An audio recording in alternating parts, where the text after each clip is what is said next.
Good morning, everyone! Another day, another gala and gastos. For today's episode, pupunta tayo sa Niagara to celebrate my birthday. And as you can see, hindi siya maaraw ngayon. And actually, umuulan siya ng malakas dito sa Toronto.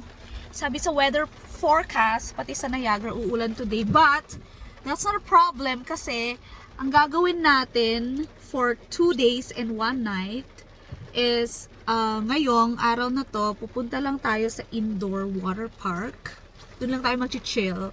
The next day, hopefully sana maging sunny dahil maglalakad-lakad tayo sa Clifton Hill.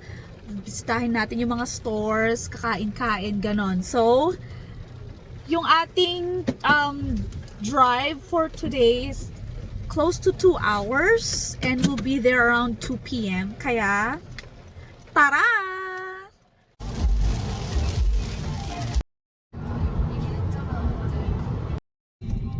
Guys, as you can see, water park is there! So, nakarating na rin tayo sa wakas. Yung biyahe natin is 1 hour and 30 minutes only compared to 2 hours na sinabi ng maps kanina. So that's good. We cut down our hours. So yeah, here we are. Good afternoon, everyone. We're finally here.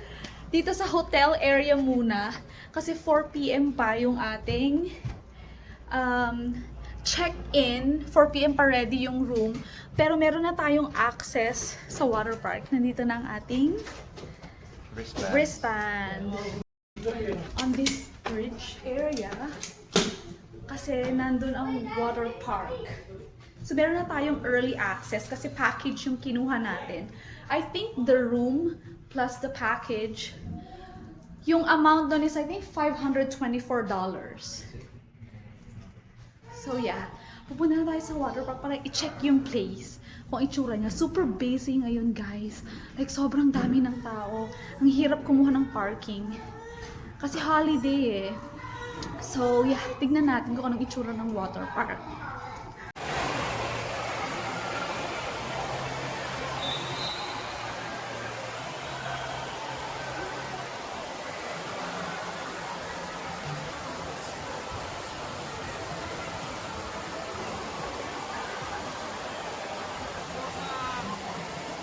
So guys, nakita nyo naman yung itsura ng water park. It's so full.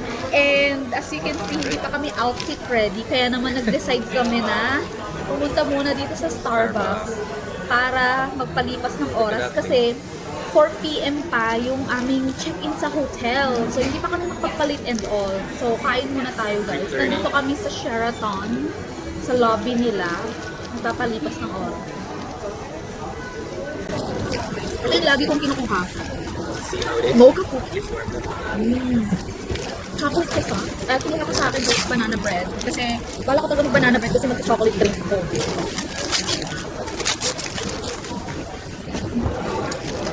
One loaf. $5.25. Okay, 200 pesos. $5 this one? $5.25.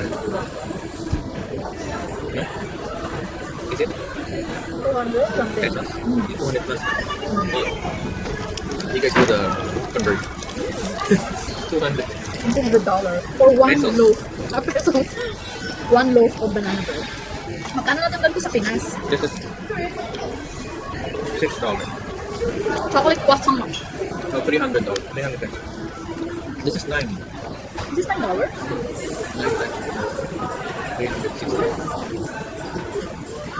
360 pesos. Hello guys!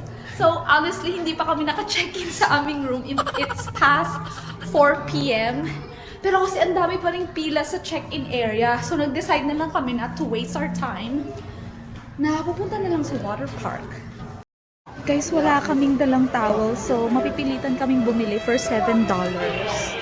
So pipila muna dito sa guest services. And I think kukuha kami ng place to sit. And then of course, babanlaw din. Pupunta na sa water area. Ayan guys, nakapagbanlaw na kami and ready to get soap. Pero, ewan ko kung nasan yung husband ko. I think pumunta siya sa may splash area. Pero ako dito lang muna ako. Nakahanap kami ng upuan. Ayun yung husband ko. Ine-enjoy niya yung ano yan, shower.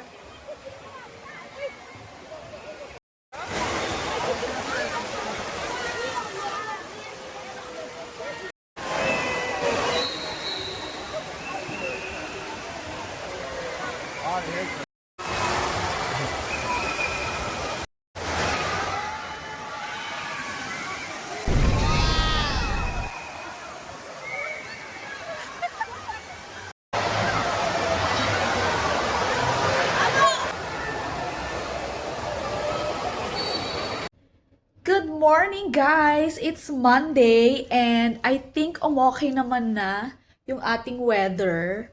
Hindi na siya umuulan. So, pwede na tayong mag-explore, mag-walk sa may Clifton Hill at check natin yung mga stores doon. And of course, kakain ng lunch. So, tara, let's! We're checking out Hershey's Chocolate World and hopefully we can get something. More merchandise, souvenirs. Yeah, we gotta get the pink one. Hala, ang cute. Okay, so sit. Then merong candy machine dito. Na puro kisses yung flavors. Yan, pipili ka. So I got this Hershey's cookies and cream that I really want. And these Reese's Pieces, it's my first time trying this. And the total is $11.71. Oh, these small pieces here are just samples.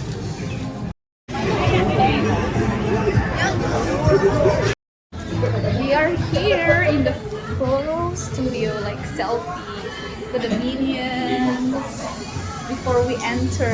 So this is our ticket. This is the first station. It's like your own vanity area.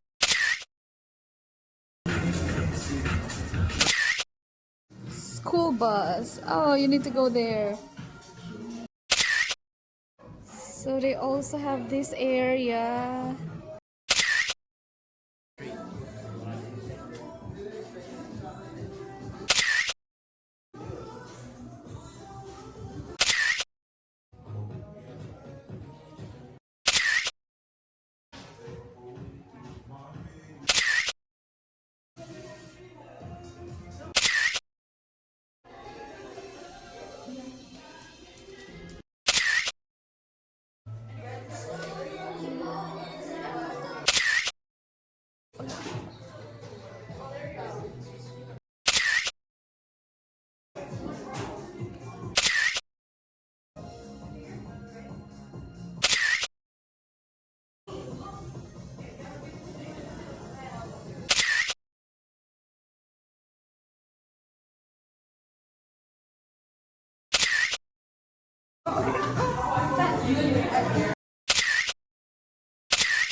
Lunchtime finally, and we are at Kelsey's right now. Oh, last night pala, my hubby took me to the Keg Steakhouse and he spent around $150 for our dinner. The recording didn't work, so it's not here in this video. For drinks, we got these two huge iced teas.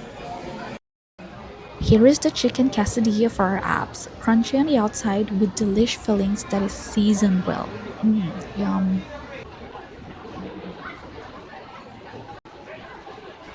Then I got myself chicken and mac and cheese. The pasta is well balanced with cheese and cream.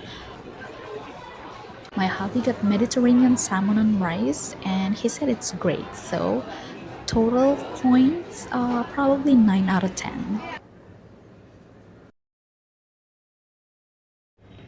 Vacation is done. Finally, we're going back to Toronto. So see you in our next episode. Happy gala, guys. Bye.